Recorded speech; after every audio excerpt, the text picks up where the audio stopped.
Okay, we're here with school board candidate Harry Leshner. Harry, thanks so much for joining us. Tell us a little bit about yourself and why you're running. Yeah, thanks. It's great to see you all. Um, Harry Leshner here.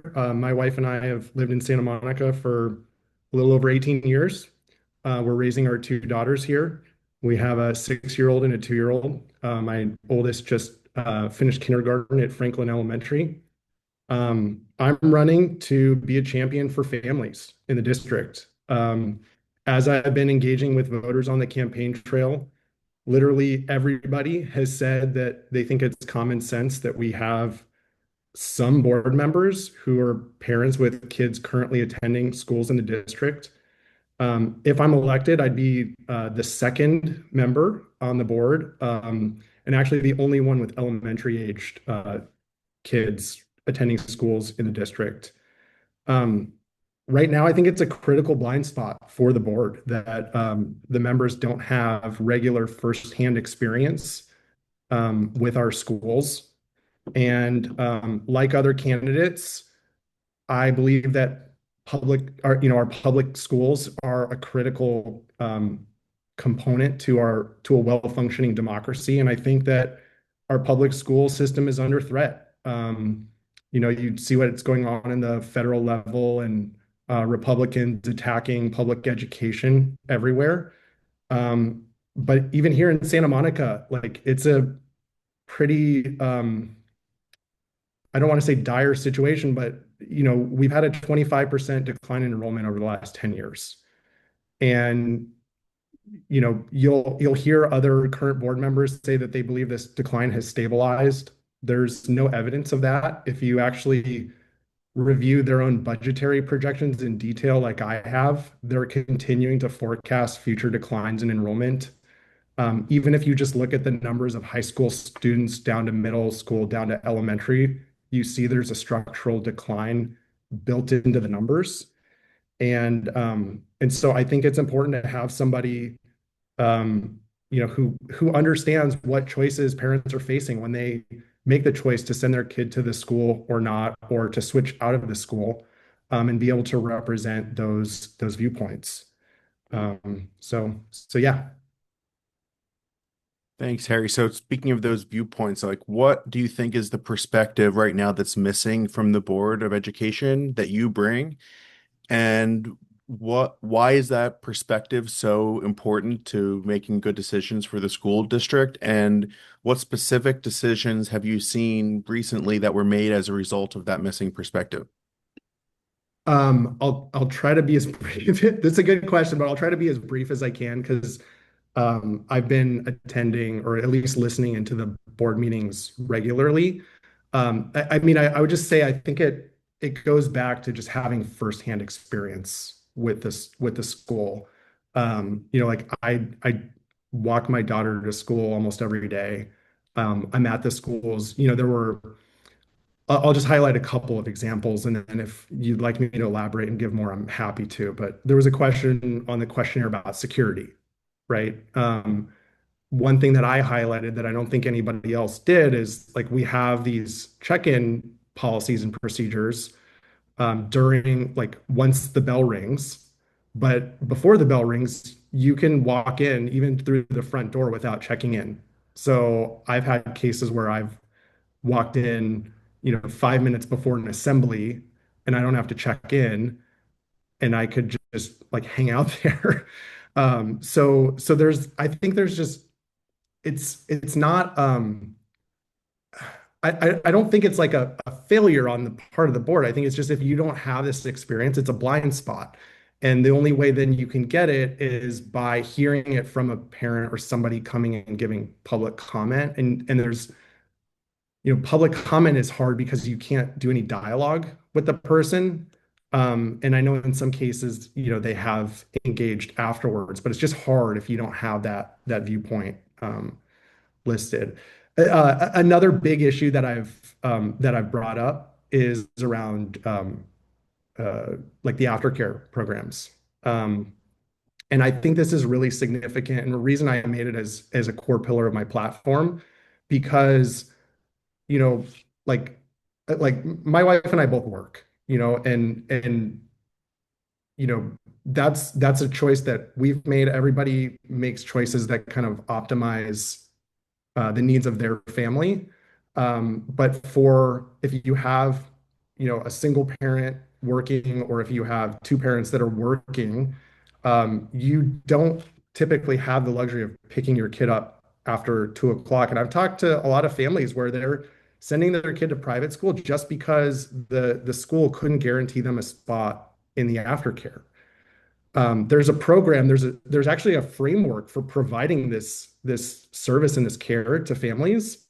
But they don't guarantee spots for everybody, and it's forcing a lot of people to make decisions of not sending the kid to the private school that they always dreamed that they would send, sorry, to the public school that they had always dreamed of sending their kid to. Okay, I'm gonna stop. I could give more examples, but I see all the hands Yeah, up, so I'm I appreciate it. Okay, let's go to Isabel. So my question, what stood out to me is you have very specific proposals about screen time and digital learning. How you came to those particular proposals and how you think it differs from what goes on in the district now. I thank you for asking that question.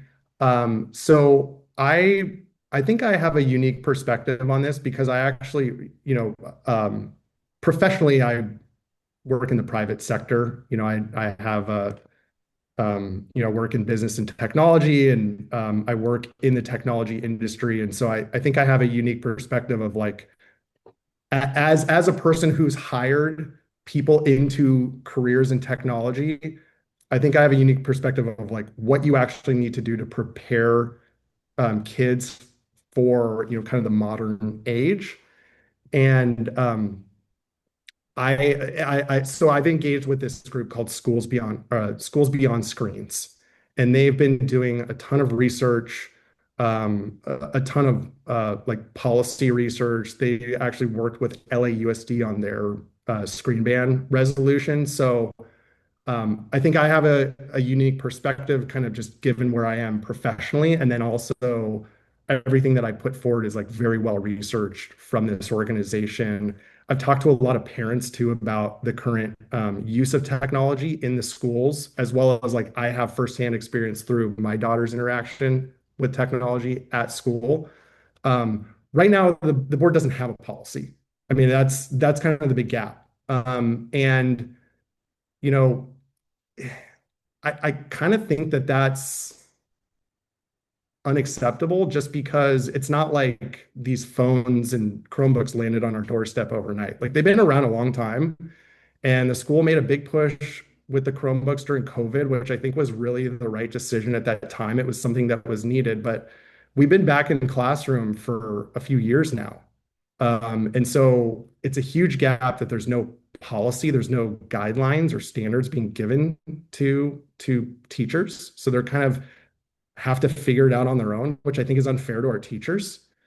Um, but yeah, anyway, I'll just say those proposals are very well researched by experts. It's important to me, kind of given my background and again, having children actually using these devices and being like watching YouTube videos at school, which is not why I sent my kids to school.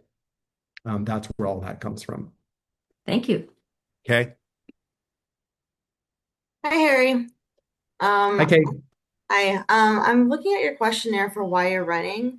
It says, if elected, I would be the second board member with children attending schools in the district, and crucially, the only member with elementary age children. As I've engaged with voters for the campaign, everyone I've met thinks it's common sense that we should have at least some school board members who are current parents and children attending schools in the district.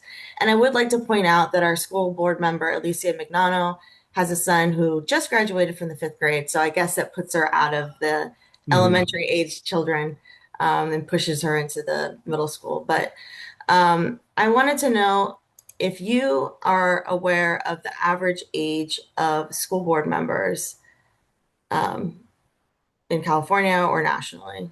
And if you do, why you might think that is, or if you could guess. I don't know nationally or in California. I know I think I did some research and found some statistic that I think the collective tenure of our school board was like 73 years of like that. I mean, that's seven people combined, but we do have some members who are on their, I believe, fifth term, which is a long time. Um, yeah, I guess I just want to point out, I think your question might have been two-part. Maybe you want to know why it's important to have an elementary, person with that elementary age perspective. And then was there a second part that was possibly alluding to like, do I think it, do you want my perspective on having a long tenure or? Well, I guess I'll just answer the question, which is it's not a majority of people who have elementary age children. It actually tends to skew higher, more towards the people who have children who have already aged out or are Yeah. older. And then I was going to ask you, why do you think that is? Yeah. Okay. I'll answer that question. So yeah, I mean, first of all, like it is important to have representation from the elementary level because like the needs of high school students and middle school students and elementary age is all very different. Like my parent cohort, people are making the decision whether to start in public school and facing challenges around like childcare. At the middle school level, as I talk to parents who have middle school students, like bullying is a really big issue.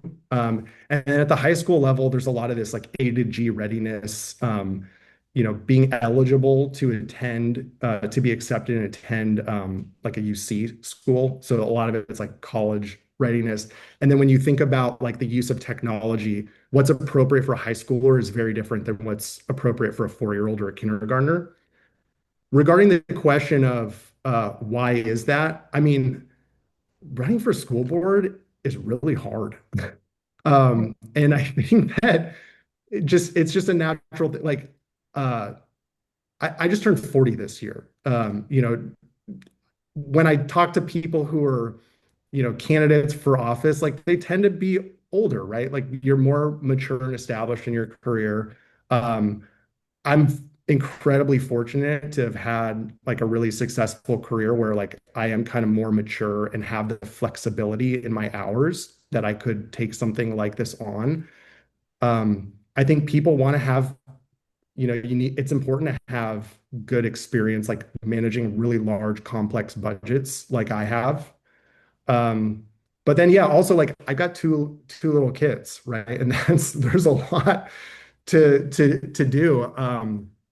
When you're raising two powerful women like I am. And so yeah, I guess it's hard to run for office, period. It's hard to put yourself out there. There's kind of a whole political uh, mechanism that makes it challenging for people to run. Um, there's kind of a culture of in Santa Monica where, incumbents run uncontested. 2 years ago, there was, voters didn't have a choice, right? You had three incumbents run unopposed. Um, I think it's good for democracy to have choice in the elections. Um, did I answer your question? I think I could. You probably saw I wrote a lot on my questionnaire, so I can talk as long as you'd like me to. Well, on that note, I think I'll I'll cut you off there. Let's go to we have a few more questions to get to. I want to try to get to as many as we can. So let's go to Sean first. Yeah, thank you. Harry, in relation to, I did appreciate that you talked about looking at the numbers and your concerns about potential shortfalls and reductions in enrollment in the future. To what extent do you think that that's related to the overall housing crisis and the housing affordability crisis, particularly for housing that's well suited for families, multiple bedroom units, et cetera? Yeah, so Sean, that's a really good question, and my I guess my working hypothesis before I started researching the numbers was that there was fewer family, like it was a result of having fewer families in Santa Monica. As I looked into the data, it wasn't really that actually wasn't really clearly happening. We actually have maybe it's a percentage or two, but a very small actual reduction in families from Santa Monica. What's really driving the reduction in enrollment is more families sending their kids to private schools than ever before, or sending their kid out of the district.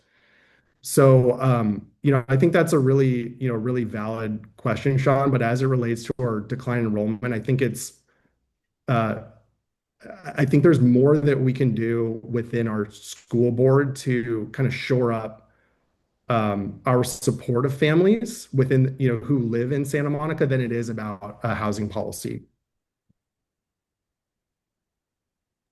Okay, Lynn? Hi, Harry. I have a question about mental health and LGBTQ students. High school is a time when these kids need a lot of support. So, specifically, what kinds of support and resources would you work to provide for, let's say, LGBTQ students at this point? Yeah, thank you for that question. So my understanding is we actually do invest quite heavily in, like today, we invest quite heavily in mental health services and that kind of support. Um, as I've looked into it, like we have a lot of like counseling and help for students. I think the only thing that I would add to thinking about mental health and um, you know, discrimination and like bullying because of identification with a specific group. Um, I just related back to some of our use of screens in the one-to-one Chromebooks. Like we've taken away cell phones from students in the schools, but we've given them a computer that gives them the ability to have pretty much unfettered access to like passing notes in class, social media, and like a lot of this bullying and harassment and impact to mental health happens online. There's actually a pretty landmark court case where an individual sued the social media companies because of their impact on her mental health, and a lot of that had to do with the harassment and bullying that she got online. Um, the school district is currently a plaintiff in a similar case against those companies, but at the same time, like we're still providing it and not limiting access to these sites. So that I think that's a big thing that I would add immediately to this overall uh, topic. Thank you. Thanks. Let's go to Philippe. Hey, Harry, nice to meet you.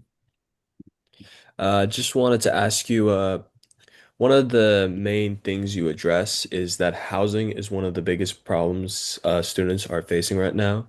How would you address the housing crisis? And like what steps as in the school board would you take to address this housing crisis? I guess just for clarification, because just to piggyback off of Sean, I don't think I classified the housing crisis is a reason for the decline in enrollment, but if it's relevant, I'm happy to expand on that particular issue separate from the board, if Oh, is that appropriate? apologies. I just meant I was looking at the Santa Monica Daily Press, and you were saying something about how housing is only half the battle, like childcare costs, or how housing is only half the battle. And Yeah, I guess so maybe to clarify that. So that was a really personal story that I wrote for the Daily Press and just my personal experience. I've been in Santa Monica for 18 years. My wife and I moved here right after we graduated from college. There's a lot that we love about Santa Monica, and we had a lot of friends, kind of in those early days who have all moved out of who have moved out of Santa Monica.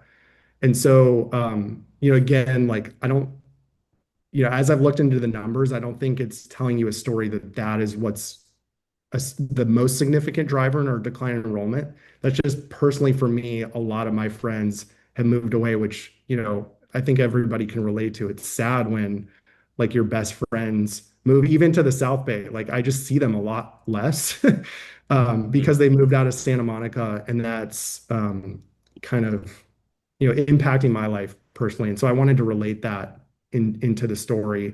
Um, I do think that we need more housing. Like, I don't think there's a lot of people that would dispute or debate that we need more housing in Santa Monica. As I've looked for housing, it's always seems like, if you're bidding on an apartment or a house, like you've got a lot of competition out there. I do see that we're approving a lot more units in the city, but like where the rubber meets the road is getting those built. And I also think that we need to place a lot more attention on building actually affordable housing because, it really skews to high end, um, not just market rate housing, but I would argue above market rate housing that I see getting built a lot. So I think we need to be a lot more intentional on affordable housing. Um, Okay, let's give the last question to Keith. Great. Hey, Harry, nice to see you. yeah, nice Uh, to see you. yeah. Hey, you describe in your remarks that the school district has implemented policies to address the achievement gap. And a lot of scholars have really kind of criticized this as a deficit narrative because it can pathologize marginalized students. And I was hoping that you might share with us how you might offer a different narrative that actually empowers educators and families and students to thrive and learn, and how perhaps international baccalaureate and formative versus standardized testing might also assist with that. Okay.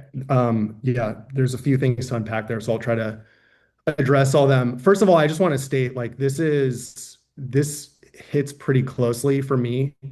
I've been on the board as a volunteer for an education nonprofit for the last 5 years with an organization that their goal is to um, basically eliminate or reduce the racial wealth gap. And so they've identified that, what their mission is providing education and career pathways to students in what we like to call underestimated communities, which is a term that I think is more empowering than like underserved or other terms like that. The founder and CEO of that organization, she likes to say that genius is equally distributed, but opportunity is not. And so I think that our policies really need to focus on being a little bit more fair with opportunities. Um, One thing I've heard, I've read the report and I hear a lot of people kind of in previous forums like this talk about the Noguera report, which was just for people who don't know, it was a report kind of looking at this and where are we falling down. I think the most significant takeaway that I took from that is like consistency, both of the initiative that you take and and the leadership is really important. And so like again, I see a lot of good things happening that the current board and district is doing that are achieving better outcomes. So like I think the worst thing to do would be to disrupt any of that. But I do want to highlight a couple of things that I would do differently. Number one, I guess just from my perspective, and I highlighted this as one of my core campaign pillars, but like I sort of see this thing playing out as like we almost have like two systems within our public school. So, and this has to do with like the after school enrichment programs. We have these CREST programs at our school that are enrichment programs, and like our kindergarten teacher said, make sure you sign up for those at 6 a.m. because they're hotter than Taylor Swift tickets. Again, you're creating this system of have and have nots where some students with the means can go supplement their public education with private enrichment activities, and then everybody else is kind of left to sit in a room where they might just be watching a movie because it's daycare instead of actually like enrichment and education. I think this creates a really big problem. It's like just like you can do everything that we're doing in the classroom to try to provide more equality, but then there's this whole other way that inequities play out beyond that. So that's one kind of key thing that I would do to address that. I could keep going with others if you'd like. I know we're short on time. Keith, That makes did I sense. answer the core of your question? Okay, Yeah, I was thank you. just, again, curious about the achievement gap and then trying to see how perhaps a different narrative may come. And then the international baccalaureate ideas that you had, informative Yeah, versus standardized testing is a key element too. yeah, I guess I want to highlight like the district is doing formative testing. And for those who may not be familiar with those terms, like again, to date myself a little bit here, like I remember when George W. Bush said, we're going to do standardized testing to hold schools accountable. And like that largely did not work. And you know, there's been stories of students just filling in the C bubble just to get through that. And it's at the end of the year, there's no way for a teacher to course correct. Formative testing is just these kind of mini assessments that are early and often and frequent, and they allow the teacher to measure progress and and do course correction. Um, and our district is doing that. I think the biggest change that I would want to implement to that program, or not a change, but an improvement, is a lot of that formative testing is done on like an iPad or a Chromebook where they just fill in a radio button. Um, and I think there's a really big missed opportunity to have more like oral and handwritten assessments, and you know, to just test fluency and competency. It would give the teachers a lot more information than just like, you know, A, B, C, D, and then like a percentage score. Um, Anything that we do, though, obviously, like we want to work closely with our teachers. Our teachers care deeply about our students. And my experience with our daughter's teacher is he was amazing. And so I think the more that we can just support our teachers, the better outcomes that we're going to have. Okay, great. Thanks, Harry. Thanks for stopping by Thanks so today. much for the opportunity. I'm really looking forward to having the debate on stage Yeah, it'll be to fun. talk about this more. And just shameless plug, please read my questionnaire. It was detailed. Um, if you don't have time to read it, just run it through AI and ask it some questions about my positions. Okay, sounds good. Thanks, Harry. Thanks so much.